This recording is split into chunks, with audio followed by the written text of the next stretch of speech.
all eyes seem to be on the offensive line. I think that's the consensus among, anyone that you talk to, fans, media, insiders alike, that maybe not necessarily a concern, but in terms of when you look at the totality of the team from a specific unit, the offensive line might be there, specifically depth, maybe more at the tackle position. And I know we'll get into some of the some of the specifics around that, but looking at the center position, I think it's been a long time since Oklahoma hasn't been really solidified on who that guy is going to be coming into the the fall camp. So that position battle is going to be interesting. There's some depth concerns at the tackle position, just in terms of some guys that have left the program, some guys that haven't materialized as much as you would like. So I think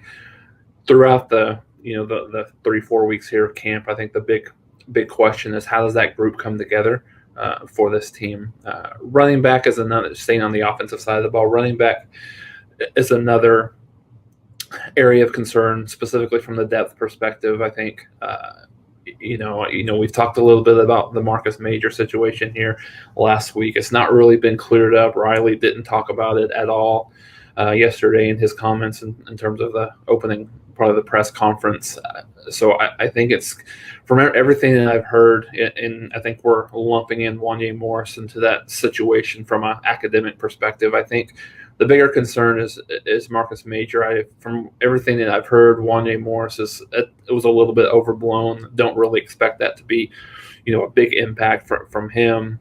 So not to say that he's completely out of the woods, but I don't think that's as big of an issue. The Marcus Major thing I hear is more and more of a concern. It might be something that the team has to deal with, and it might not be solidified up until maybe the first part of the season, so first game. So I think that's something that's maybe more of a concern, that in terms of what I've been hearing lately. I think there was some discussion. That's what brings Trey Bradford as being a much more important part of this running back unit. So I think those are some areas of concern. And I'm going from probably my perspective from most to least, if we're wanting to kind of talk about concerns as far as that goes. So tight end, H-back, I think that's when you look at that, they got three guys that could be that'll be good players for them. You got Jeremiah Hall, you got Austin Stogner, and then you got Braden Willis as your three guys. Now, if one of those go down, then your depth might be, a little bit of concern. However, I think those three guys are pretty solid.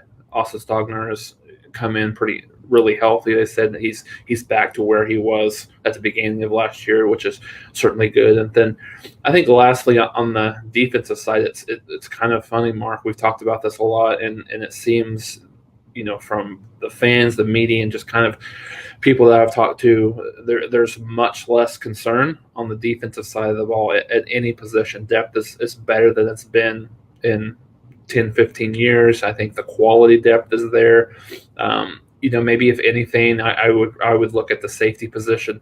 Maybe not, Mark, necessarily in terms of quality depth that they have, just in terms of a problem that they're starting to have. And I think Grinch talked about this a little bit yesterday, is, there's the challenge of getting these guys more reps in practice, because there was a time where Pat Fields and Delarian Turner-Yell were the guys at safety, and they didn't feel comfortable bringing those kids off the field because the depth behind them and the quality there wasn't quite what it should be or what they would expect it to be. It's not the same now. So I think the challenge is getting a lot of those kids reps and just looking at what that looks like, and keeping people happy more than anything else.